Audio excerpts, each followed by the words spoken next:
Got this door stopper for our apartment door.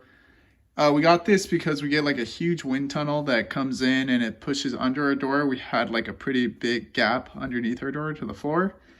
And we couldn't stop. We would put towels on it and the wind would still push the towel back. It's always blowing cold air in, so it was always making our place really cold. So we bought this. It actually came in a 2-pack. Here's the second one, how it came. We only ended up using one just for our front door, but it works really great.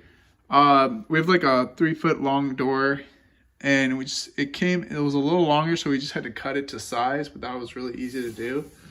And to put it on the door was really easy too. It comes with this red sticker that you just peel off and it just sticks right onto your door.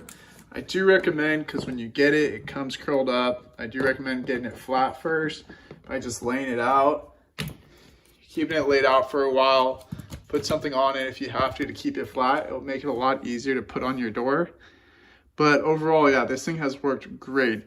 I mean, it keeps the wind out. We don't have to worry about our place being cold all the time. It's, it stayed a lot warmer. It's still really easy to open and close the door. It slides on the floor really easy. But yeah, this thing is great. Definitely check it out.